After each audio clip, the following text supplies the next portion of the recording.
안녕하세요. AI로 가치를 더하는 부동산 노트입니다. 오늘 저희가 함께 살펴볼 내용은요. 최근 발표된 주요 기사들을 바탕으로 한 대출 규제, 또 전세 시장, 그리고 주택 공급 부족 문제입니다. 요즘 임대 시장 왜 이렇게 불안정한지, 또 앞으로 전월세 가격은 어떻게 될지 그 핵심 원인을 여러분과 함께 좀 깊이 파헤쳐 보겠습니다. 현재 시장을 이해하는 데 꼭 필요한 정보들 저희가 모아왔으니까요. 집중해 주시면 좋겠습니다. 자, 그럼 본격적으로 이야기를 시작해 볼까요? 요즘 진짜 전세 구하기 너무 어렵다는 이야기 많이 들리죠? 기사들을 보니까요. 실제로 서울 아파트 중위 전세 가격이 지난 7월 평균으로 5억 6,333만 원. 이게 석 달 연속 올렸고 작년보다도 3천만 원 넘게 뛰었다는 구체적인 수치도 보이더라고요. 강남은 6억 4천만 원 넘었고 강북도 5억 원 돌파를 앞두고 있다니 이거 상황이 진짜 심상치 않아 보입니다. 김인만 소장 같은 전문가들은 정부가 전세자금 대출을 더 조이지 않는 한 이 상승세가 계속될 거다. 이렇게 보던데요. 네, 맞습니다. 그 가격 상승 이면에는 사실 여러 요인이 좀 복합적으로 작용하고 있습니다. 가장 근본적인 문제로는 역시 공급 부족, 이게 심화되고 있다는 점을 먼저 짚어야 할 것 같은데요. 첫 번째 원인으로 그 지난 6월 말에 발표된 627 가계부채 대책 있잖아요. 이게 원래 가계비 증가를 좀 억제하려는 조치였는데 여기서 전세 보증금을 돌려주기 위한 대출, 그러니까 전세 퇴거자금 대출 한도가 1억 원으로 딱 묶였어요. 1억으로요? 네. 그러다 보니까 집주인들이 세입자를 내보내고 그냥 직접 거주하는 그런 선택을 하는 경우가 확 늘었습니다. 이게 바로 서울 전세 매물 감소로 직결된 거죠. 실제로 8월 초 기준으로 보면요. 서울 아파트 전세 매물이 작년보다 12% 이상 줄었고요.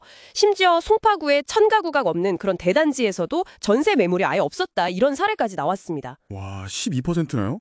매물이 그렇게 줄었는데 새로 짓는 아파트도 부족하다는 말씀이시죠? 네, 그게 두 번째 원인인데요. 새로 지어지는 아파트, 그러니까 신규 입주 물량 자체가 정말 급감했습니다. 올해 하반기 입주 예정 물량이 한 1만 5천 가구 정도? 거기에 불과하고요. 더 심각한 건 내년 상반기인데 이때는 3천 가구도 채 안 될 거라는 전망이 나와요. 3천 가구요? 네, 주택산업연구원 분석을 보면 올해 입주 물량이 지난 2, 3년 평균치보다 무려 10만 가구 이상 줄었다고 하니까요.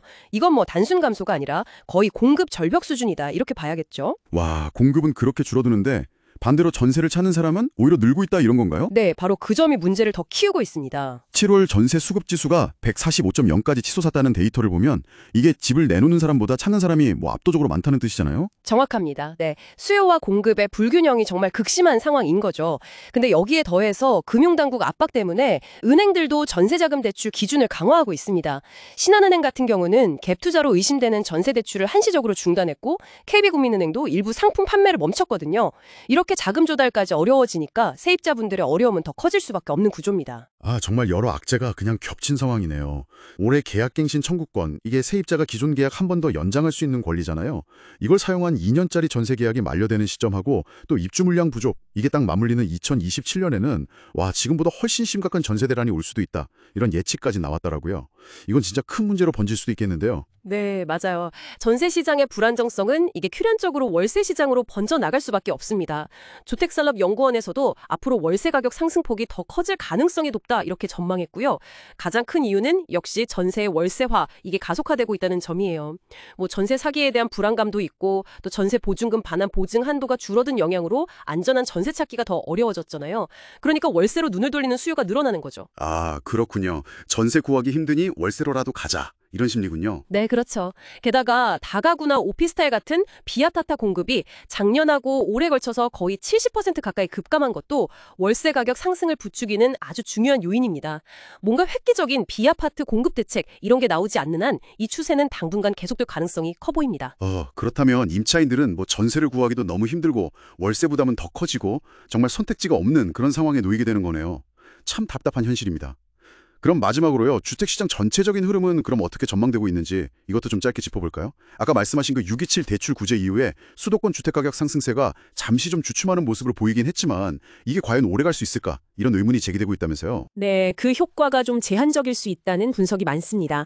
주택산업연구원 같은 기관에서는 규제 효과가 길어야 한 3개월에서 6개월 정도? 그 정도에 그칠 수 있다고 봤고요. 만약에 3기 신도시 조기 공급이라든지 아니면 민간주택 공급 활성화 같은 좀 강력하고 구체적인 공급 확대 신호가 나오지 않는다면요. 잠시 억눌렸던 매수 심리가 낮은 금리하고 맞물려서 올 4분기에는 다시 좀 들썩일 가능성? 이것도 배제할 수는 없습니다. 물론 미분양 물량이 쌓여있는 지방 대도시의 경우는 당분간 시장 침체가 좀 이어질 것으로 보이고요. 결국은 공급이 문제군요. 네, 핵심은 그렇습니다. 오늘 저희가 살펴본 여러 자료와 분석을 종합해보면 단기적인 규제만으로는 시장의 근본적인 불안 요인, 그러니까 수급 불균형을 해소하기는 어렵다. 이 점이 분명해 보입니다. 결국 관건은 지속적이고 안정적인 주택 공급에 달려있다고 할 수 있겠죠. 여러분께서도 앞으로 발표될 정부의 공급 정책 방향이라든지 실제 시장 반응을 계속 좀 면밀히 주시하면서 보다 장기적인 시각으로 주거 계획을 세우시는 지혜가 필요해 보입니다. 네, 오늘 말씀 감사합니다. 지금까지 들어주셔서 감사합니다. 지금까지 AI로 가치를 더하는 부동산 노트였습니다.